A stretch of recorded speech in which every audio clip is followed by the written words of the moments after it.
É algo que nas últimas semanas tem me inquietado bastante, tem me feito ler e estudar um pouco acerca da graça, que é algo importante, imprescindível nas nossas vidas e que nos dias de hoje, situação a que estamos vivendo, a graça, ela nos conforta.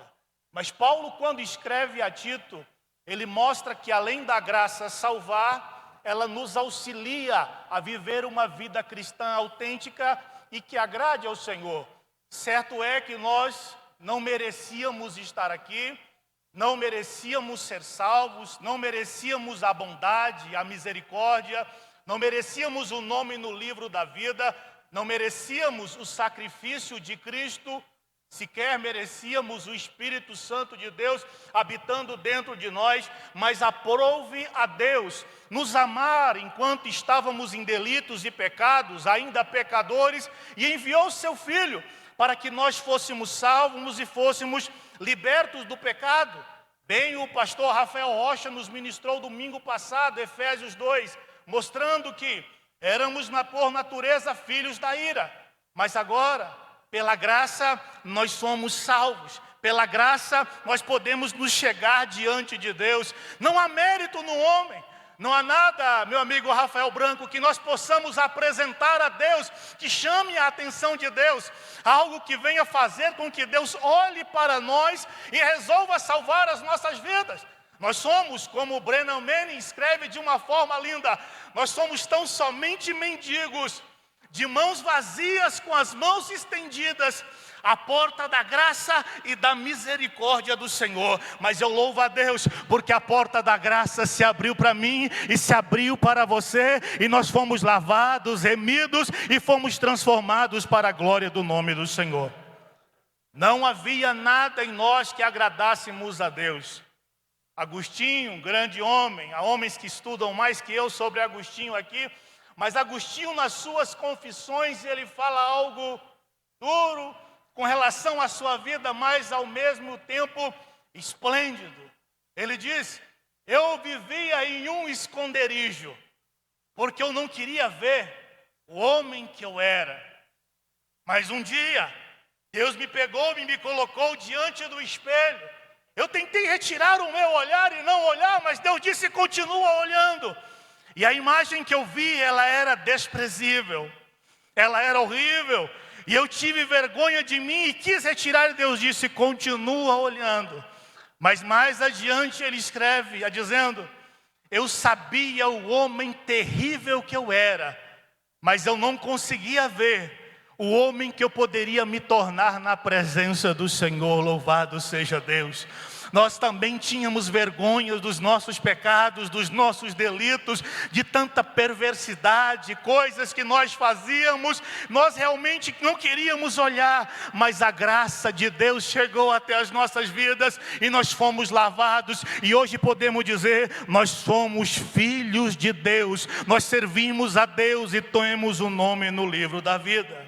A graça chega para transformar as nossas vidas. Não há como eu e você afirmarmos que somos alvo da graça se a nossa vida continua a mesma. Como alguns teólogos gostam de falar acerca da graça barata, que é a graça sem cruz, sem arrependimento, sem mudança, a graça sem conversão. Certo é que por anos e anos os homens se alimentaram como abutres da graça barata. E aí Brennan diz que, citando Bonhoeffer, ele diz que este veneno minou o ato de servir a Jesus. A graça barata nos faz continuar com a vida errada, achando que estamos indo para o céu. Mas a graça verdadeira de Deus mostra da onde Jesus nos tirou, e nós olhamos e dizemos: eu não posso voltar para aquela vida. O meu Jesus subiu a cruz do Calvário para que eu fosse uma nova criatura e uma nova história fosse escrita na minha vida, e eu não mais fosse o mesmo na presença do Senhor. Cristo nos resgatou das trevas para que andássemos na luz. Cristo nos tirou do pecado para que vivêssemos uma vida de santidade, e é a graça de Deus que nos dá condições de vivermos corretamente na presença de Deus. Quando Paulo, ele escreve aos Coríntios algo lindo. Capítulo 15, ele diz: porque eu sou o menor dos apóstolos, versículo 9. Não sou digno de ser chamado apóstolo. Eu persegui a igreja. Mas ele diz: pela graça de Deus eu sou o que sou. Foi a graça de Deus que pega o apóstolo Paulo, conforme ele escreve em 1 Timóteo, capítulo 1, 13 e 14, dizendo que ele era um assassino, um homem perverso, mas ele se transformou num apóstolo. Pela graça ele era o que ele era. E se nós estamos aqui nesta noite, você é crente pela graça de Deus. Nós pregamos, não é porque preparamos, estudamos e devemos fazer isso, mas pregamos é pela graça do Senhor. Você entoa hinos de adoração a Deus e glorifica o Senhor em louvores, é pela graça do Senhor. Somos obreiros pela graça, lideramos pela graça, vivemos pela graça, temos uma família abençoada pela graça. Tudo é pela graça do Senhor, e pela graça Deus nos sustenta com a sua destra e nos ajuda a caminhar até a volta de Jesus Cristo de Nazaré. É pela graça. E não há outra forma, e a graça agindo em nossas vidas e Deus transformando, essa graça tem que da mesma forma mudar a nossa forma de ser. Se fomos alvos da graça, não merecíamos e fomos salvos. Hoje, quando nós olharmos para um pecador, não pode haver um olhar condenatório, tão somente não, mas é necessário ter um olhar de amor. Jesus, quando aquela mulher adúltera chega diante dele, os homens todos querendo, a sociedade querendo apedrejá-la, Jesus diz: se ninguém pecou e não tem pecado, atire a primeira pedra. Ninguém faz nada. Aí Jesus diz: da mesma forma, mulher, eu não vou te condenar, você está perdoada. Cristo tem um olhar de amor para as almas que estão perdidas, que estão lá fora. Lucas 17, quando Jesus se encontra com Zaqueu, Zaqueu sobe naquele sicômoro para ver a Jesus, porque ele era pequeno. Em nenhum momento Jesus chega diante de Zaqueu e diz: Zaqueu, eu não vou na sua casa, porque você é um dos homens mais desprezíveis de Israel. Zaqueu, eu não vou diante de você, porque você usurpa o seu próprio povo. Zaqueu não tinha amigos, Zaqueu era por todo rejeitado, mas quando Jesus olha para ele em cima daquele sicômoro, daquela figueira brava, ele diz: ei, desce, porque eu vou na tua casa. Zaqueu, louvado seja o nome do Senhor. A graça de Deus chega até Zaqueu e ele é transformado em um novo homem para a glória do santo nome do Senhor. O que nos torna homens de Deus não é a capacidade de apontar o pecado dos outros e condená-los ao inferno. Nós vivemos em dias, isso dói no meu coração, onde a gente tem visto homens, mulheres que estavam na casa de Deus, mas que por algum motivo realmente, infelizmente, se desviaram e cometeram atrocidades. E às vezes a gente vê, bispo, mesmo os crentes parece que se alegrando com isso, contando como se fosse uma vantagem, dizendo, como eu vi numa postagem: eu sabia que a pastora era uma pecadora, olha aí a condenação. Não, queridos, era uma serva de Deus, pois vivia a vida errada, mas é uma alma que, se morrer sem Cristo, vai à sepultura. Nós vemos homens cometendo atrocidades, e quando eles morrem, às vezes a gente pensa: que bom que morreu. Não, era uma alma que poderia ter sido salva e passar a eternidade conosco. Não há como ser alvo da graça se nós não amarmos estas terríveis pessoas que estão longe de Jesus. Um dia, um escritor chamado Stephen Covey, ele estava num metrô e ele resolve abrir um livro e estudar algo. A história não conta qual livro era, mas enquanto ele está absorto, bem ligado na sua leitura, a história conta que um pai entra com várias crianças que eram seus filhos. Criança, como natural, começa a fazer uma grande baderna, uma grande bagunça. Todos começam a ficar incomodados naquele metrô. E o pai não tomava atitude nenhuma. Stephen vai ficando com raiva, até que chega para aquele homem e diz: eles são seus filhos? São. Você não está vendo o que eles estão fazendo? Estou. Por que você não toma uma atitude e fala algo? Steven fala, eu até queria poder falar, mas nós acabamos de sair do hospital e a mãe deles morreu de câncer. Eu não sei o que eu falo para os meus filhos. Ei, enquanto nós não nos colocarmos nos lugares das pessoas e sentirmos o que elas sentem, não há como nós dizermos que somos alvos da graça e queremos que elas sejam salvas. A compaixão sincera que provoca o perdão amadurece, como quando descobrimos onde o nosso inimigo chora. Você hoje está aqui, eu aqui estou, lindos, maravilhosos, salvos por Jesus, estamos resgatados por Deus, mas isso não nos dá autoridade de olharmos as pessoas rumo ao inferno, indo longe de Jesus, e não amarmos, não estendermos as mãos. E você que ouve, quer seja pela Rádio Paz, pela internet, ou não é crente e está aqui nesta noite, eu quero te dizer, nós somos uma igreja, não porque somos melhores do que você, mas nós somos uma igreja porque Jesus nos amou quando a gente estava com a vida da mesma forma que a sua, e Jesus te ama e quer te resgatar, quer te transformar e quer fazer de você uma nova criatura para a glória do nome do Senhor. É a graça que trabalha em nossas vidas. Sabe o que a graça faz? A graça faz com que nós valorizemos mais as pessoas do que as coisas. A Bíblia nos diz em Marcos 5, que o endemoniado gadareno estava aprontando muitas coisas. Jesus aparece resumindo a história. Os demônios dizem que temos nós contigo, vieste antes da hora. E aí eles pedem para que Jesus permita que eles vão para a manada de porcos. Cristo assim permite. Aqueles porcos se precipitam no despenhadeiro e morrem. Ao invés da sociedade ficar feliz em ver um homem que era aprisionado por um demônio e agora liberto, em sã consciência, saudável, bem, pelo contrário, Cristo é expulso daquela região, porque para aquelas pessoas, as coisas valiam mais do que as pessoas. Nós não podemos ser assim. Se nós somos alvo da graça, nós amamos aqueles que podem sim nos beneficiar, mas também amamos aqueles que não podem fazer nada por nós.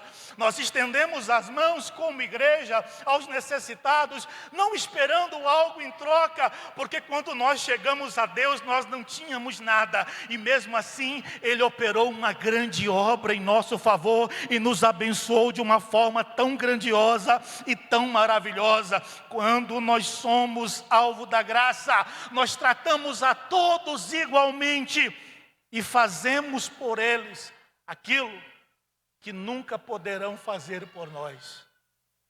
A graça, o que Paulo está dizendo a Tito, se há manifestado trazendo a salvação, ensinando que renunciando à impiedade e às concupiscências do mundo, vivamos neste presente século sóbria, justa e piamente.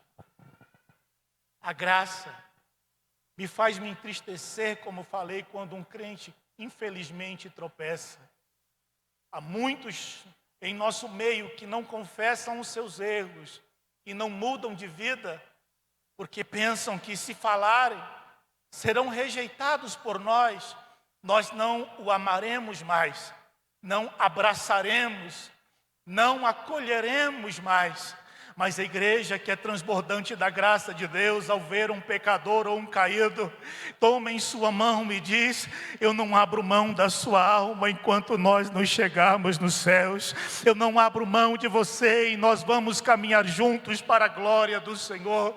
A questão é, estou às vezes um pouco duro, mas segure aí, é que quando nós vamos dobrar os nossos joelhos e nós oramos por aqueles que nos ofendem, nós pedimos um Deus vingativo, mas quando é o nosso familiar e a nossa vida, nós pedimos um Deus complacente e misericordioso. Ei, querido, e nós aprendemos numa das 2, 3 terça-feiras atrás, o bispo Oides nos ensinando, quando alguém do mundo nos faz algum mal ou alguma atrocidade, cidade, nós temos que olhar e entender, isso está acontecendo porque ele ainda não conhece a Jesus. Outrora nós éramos assim, então ore para que Jesus o transforme e ele também será um alvo da graça e será alguém abençoado para a glória de Deus.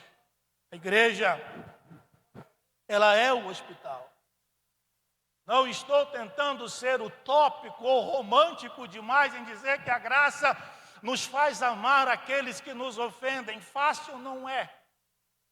Não é uma obra fácil amar. Amar quem nos faz bem, quem nos acolhe, quem todos os dias nos dá um beijo, um abraço, é fácil. Mas a graça nos faz amar as mais terríveis pessoas e interceder para que Deus salve as suas vidas. A igreja, ela não é formada por homens completamente perfeitos e santos. São homens e mulheres em processo. A diferença é que nós já encontramos com Cristo. Não há por que rejeitar os bêbados, as prostitutas, rejeitar aqueles que vivem uma vida totalmente errada, não. É hora da igreja se unir nesta última hora e estender as mãos. O mundo está em caos e as pessoas correndo para um lado e para o outro. Não é hora de considerarmos mais santos, mas é hora de dizermos, vem para a nossa igreja. Lá tem um Jesus que pode mudar a sua história. Você está perturbado, mas Jesus pode te mudar, pode perdoar os seus pecados e te dar a vida eterna. Nós temos as boas novas que transformam o mundo. Finalizando, num romance seu, Brennan Manning, uma obra que ele nem chegou a ver publicada, ele conta a história de um grande pregador, televangelista, que infelizmente caiu em pecado, traiu a sua esposa, perde igreja, perde toda a sua família, resolve mudar para o interiorzinho no Texas, onde ninguém o conhecia. Assim pensava ele, porque ele tinha saído novo, mas todos o acompanhavam. Por todos ele é rejeitado. Mas uma igreja resolve convidá-lo numa manhã para ministrar a palavra. E ele sente a graça de Deus, o amor de Deus, porque ele tinha errado e Deus o concedera mais uma oportunidade. E sentado num lugar na cidade, conversando com um homem, ele fala, o que eu hei de pregar? Aquele homem olha para ele e diz, pregue boas notícias, mas fale da verdade. James, que pregava de forma dura a sua vida inteira, pergunta, como conciliar uma boa nova com a verdade? E aquele homem diz, Frank afirma para ele, a boa nova, ela é a maior das verdades, porque pela graça, o homem é salvo, não há maior boa nova do que essa. A boa nova, ela é a verdade porque ela extermina a mentira das nossas vidas e nos faz novas criaturas na presença do Senhor. A graça precisa transformar quem somos. Quando nós olharmos um irmão caindo, não há como alegrar o coração. Tem que doer dentro de nós, porque era um servo de Deus que tropeçou. Quando um obreiro transgride, não é para abandonarmos, mas estendermos a mão. A igreja, ela é um hospital. Cristo diz que os sãos não precisam de médicos, e sim os doentes. Eu não vim chamar os justos, mas os pecadores ao arrependimento. Louvado seja o nome do Senhor. Coloque-se em pé e vamos orar.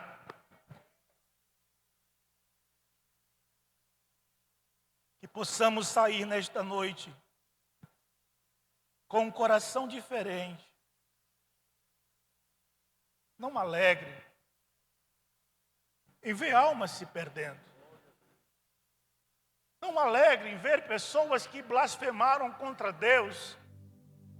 E eu vejo, a gente acompanha as redes sociais, por mais que eu utilizo só para postar livros, e a gente acompanha as pessoas, pegam aquela imagem, bispo, do carnaval, onde fizeram aquela atrocidade com o personagem como se fosse Cristo. E as pessoas dizem, olha aí, agora o mundo está pagando o preço, estão sendo lançados no inferno. Não, a graça não faz isso no nosso coração. A graça, quando eu vejo alguém morrendo sem Cristo, tem que doer dentro de mim dizer: por que eu não preguei a palavra para esta pessoa? Por que eu não levei Jesus a este coração e ele desceu à sepultura sem o privilégio que eu tenho, que eu não merecia? É isso que precisa arder dentro de nós. Um pesar pelas almas que todos os dias estão morrendo, quer seja por Covid ou qualquer coisa, mas tem pessoas que não terão o privilégio de passar a eternidade com Cristo, e você foi salvo pela graça de Deus, e você vai entrar nas mansões celestes com o vírus ou com o arrebatamento da igreja, não importa, nós estaremos seguros em Deus. Vamos orar, Pai. Em nome de Jesus, nós glorificamos o Teu nome. Deus, nós somos gratos pela Tua graça. Lai chorinda cai, sunefargiahai. Deus, porque o Senhor salvou as nossas vidas e nós não merecíamos e não merecemos. Porque a cada dia a Tua graça tem nos sustentado e nos ajudado a caminhar. É a Tua graça que tem guardado-nos em meio ao caos. É o Senhor quem tem abençoado e suprido as nossas necessidades e operado em nossas famílias. Mas, Pai, há tantas vidas descendo à sepultura sem conhecer ao Senhor. Que a graça que está em nós venha nos impulsionar a levar o Evangelho a estas vidas. Pai, perdoa-nos por às vezes alegrarmos quando o servo do Senhor cai ou tropeça. Ó Deus, tem misericórdia. Ó Pai, tem misericórdia de nós. Deus, ajuda-nos a amar mais, a olhar um pecador e não ver tão somente o pecado, mas ver o homem e a mulher que ele pode se tornar ao ser lavado pelo sangue de Jesus de Nazaré. Pai, ensina-nos a amar os nossos irmãos, porque se não fosse a Tua graça e o Teu amor, nós nos devoraríamos e nos destruiríamos. Mas Tu traz amor e unidade aos nossos corações. Guarda-nos nesta última hora e continua sobre nós, eterno Deus, em nome de Jesus. Louvado seja o Senhor.